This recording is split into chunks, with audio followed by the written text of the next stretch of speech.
இப்போ நான் உள்ளே இருக்கிறேன் 5 டிகிரிக்கே நம்ம 3 ட்ரெஸ்ஸு போட்டு வச்சுருக்கோம். இவங்கெல்லாம் மைனஸில் 40 -30 டிகிரி -27 டிகிரிலாம் எப்படி வாழ்ந்தாங்கன்னே தெரியல. ஆக்சுவலாக அதை விட சௌரியமான வாழ்க்கை இருக்குன்னு தெரியாத வரைக்கும் வாழ்கிற வாழ்க்கையே சௌரியம்னு தெரியும். ஆனால் இதை விட ஒரு சௌரியமான வாழ்க்கை இருக்குன்னு தெரிகிறப்ப வாழ்கிற வாழ்க்கை மோசமானது போல் தெரியும். அதனால தான் அடுத்தவனை பார்த்து சூடு போட்டுக்காதுன்னு சொல்கிறாங்க போட்டு. இவங்களை பொறுத்த வரைக்கும் அடுத்தவனை பார்த்து குளிர கற்றுக்காத அப்படிங்கிறது தான். ஸோ இன்னொரு வாழ்க்கை இப்படி இருக்குது அப்படின்னு நீங்கள் கற்பனை பண்ண அல்லது அவனை பார்த்து ஏங்க நீங்கள் வாழ்கிற ஒரு நல்ல வாழ்க்கை கூட உங்களுக்கு சுமாராக தெரியும். இதான் சொல்கிறேன்ல, இப்போ வெளியில் 5 டிகிரி நான் உள்ளே இருக்கிறேன், இங்கே குளிரே இல்லை, ஆனாலும் குளிர மாதிரி இருக்குது, நான் இதை போட்டிருக்கேன். அப்போ நான் -25 டிகிரியில் வாழ்ந்தவனுக்கு எவ்வளோ வேதனையாக இருந்திருக்காது. ஏன்னா -25 டிகிரியில் இருந்து அவன் பழகிப்பான். அது பெட்டர்னு அவன் நினச்சிட்டானா அந்த சுச்சுவேஷனே அவனுக்கு பெட்டராக இருக்கும். அந்த சுச்சுவேஷனை நம்ம பெட்டராக ஃபீல் பண்ணுறப்போ தான் அடுத்த பெட்டர் சுச்சுவேஷனுக்கே போக முடியும். நாம் ஒரு சுச்சுவேஷனில் இருக்கிறோம், அது ரொம்ப வர்ஸ்ட்டாக இருக்குது அப்படிங்கிற ப்ரெஷரில் டெஸ்பரேட்டாக இன்னொரு பெட்டர் பொசிஷனை ட்ரை பண்ணுறப்போ சக்ஸஸ் கிடைக்காது. முதல்ல நாம் இருக்கக்கூடிய சுச்சுவேஷனுக்கு அடாப்ட் பண்ண பழகிறோம். அந்த அடாப்டேஷன்லேருந்து ஒரு கான்ஃபிடென்ஸ் கிடைக்குதுல, அதுதான் பெட்டர் சுச்சுவேஷனுக்கு நம்ம மாற்றிட்டு போகும்.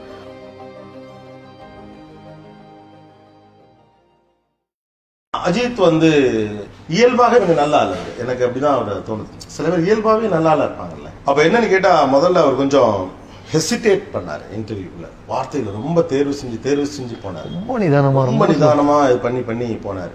அப்போ நான் என்ன பண்ணேன், அப்புறம் 2 கேமரா 2 கேம் செட்டப்பு. நான் சொன்னேன் கேமராஸ் ஆஃப் பண்ணிங்கன்னு சொல்லிட்டு நான் சொன்னேன், சார் உங்கள் வாயிலேருந்து வார்த்தையை படிங்க தான் இந்த இன்டர்வியூ ஹிட் பண்ணணும்லாம் இல்லை சார், நீங்கள் இருக்கீங்க ஓகே. எனக்கு நல்ல கேள்விகள் நான் கேட்பேன், நம்ம அதுலேயே இந்த ஷோ நல்லா வரும், எனக்கு ஐநோயிட், நீங்கள் என்னை நம்பலாம் அப்படின்னு. அப்போ கேமரா ஆஃப் பண்ண அப்புறம் அவர் சொன்னார், இல்லை நான் ரொம்ப காலம் இன்டர்வியூவே எனக்கு இதாகிடுச்சு, பிகினிங்கில் எனக்கு பெருசாக தமிழ் வராது, அப்போ பார்த்தீங்கன்னா நான் எதாவது கொடுத்தேன்னா தமிழ் நடிகர் தமிழே பேசுறதில்லை அப்படின்னாங்க.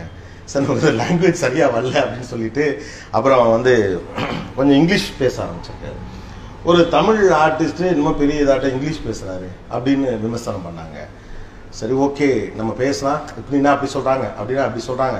எனக்கு இது யார்கிட்ட கிளாரிஃபை பண்ணிக்கணுங்கிறதுக்கான பேக்ரவுண்டு எனக்கு கிடையாது. அவருக்கு அந்த மாதிரி பேக்ரவுண்டு கிடையாதான். ஒரு சினிமா பேக்ரவுண்டு ஒரு வரல இல்லை. ஸோ எனக்கு அந்த மாதிரி பேக்ரவுண்டு கிடையாது. நானாக தான் எல்லாமே சரி தப்புன்னு பிடிச்சி வரணும். அப்புறம் என்ன பண்ணேன், நான் அவாய்ட் பண்ணேன், பேசாமல் இருப்போன்னா பெரிய இவர் பேசக்கூட மாட்டேங்கிறாரு அப்படின்னாங்க. அப்போ என்ன பண்ணாலும் ஏதாவது சொல்கிறாங்கன்னா என்ன பண்ணுறதுன்னு எனக்கு தெரியல. அதுக்கப்புறம் பார்த்தீங்கன்னா இந்த வேர்டுக்கு இதுதான் எக்ஸாக்ட் மீனிங்னு எனக்கு கரெக்டாக பிடிக்க தெரியாது.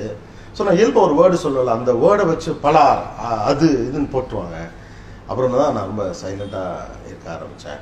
இப்போ கூட அதான் அந்த எஸ்டிடேட் பண்ண சொன்னேன், அப்படிலாம் ஒன்றுமே கிடையாது, நீங்கள் வார்த்தைகள்லாம் இது பண்ண வேணாம், நீங்கள் மனசுலேருந்து நீங்கள் பேசுங்க. அப்புறம் அவர் வாஸ் வெரி ஹாப்பி பிகாஸ் நான் அவர் என்னென்ன புக்ஸ்லாம் படிப்பாங்க. நான் இப்போ தான் கேட்க வந்தேன். ஏன்னா நான் எப்பவுமே இன்டர்வியூவில் அப்படி தான் பார்ப்பேன். அதான் சொல்லலை, ஒரு கெஸ்ட் நான் கெஸ்ட்டாக பார்ப்பேன். ஒரு சாமானியர்னா நீங்கள் ஒரு ஆர்டிஸ்ட் அப்படின்னா வெறும் நடிப்பு இல்லை, அதை தாண்டி உள்ள இருக்குது. அதுதான் நிறைய பேருக்கு அந்த கியூரியாசிட்டி இருக்குல்ல.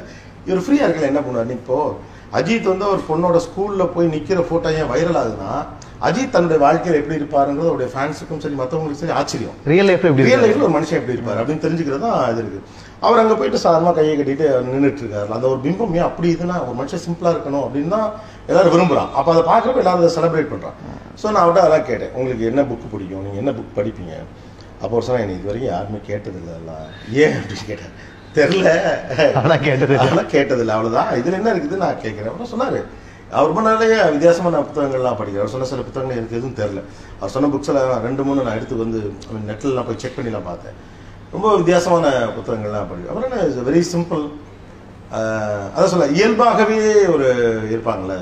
நான் அதுக்கப்புறம் வெவ்வேறு சந்தர்ப்பங்களில் சந்திப்பேன். எங்கே விட்டோமோ அதே இடத்துலேருந்து ஆரம்பிப்பேன். அதே ஸ்பிரிட்டோட தான் நல்லா இருக்கீங்களா, நல்லா இருக்கீங்களா, எப்படி இருக்கீங்க, கரெக்டாக அந்த பழச ஞாபகம் சொல்லுவார். அந்த இது நல்லா இருந்ததுல அது. அப்புறம் இடையில எங்கேயாவது ஒருவேளை நம்மளை பார்த்துருந்தாருன்னா, அல்லது ஏதோ ஒரு ஃபங்க்ஷனில் கண்ணில் பட்டிருந்தோம்னா நாங்கள் உங்களை பார்த்தேன்னு சொல்கிறதோ, அல்லது டெலிவிஷனில் ஏதோ யதார்த்தமாக கிராஸ் பண்ணுறப்ப கவனிச்சிருந்தா அது பார்த்தேன். அது அப்புறம் நின்று 2 மினிட்ஸ் பார்த்தேன், நல்லா இருந்தது.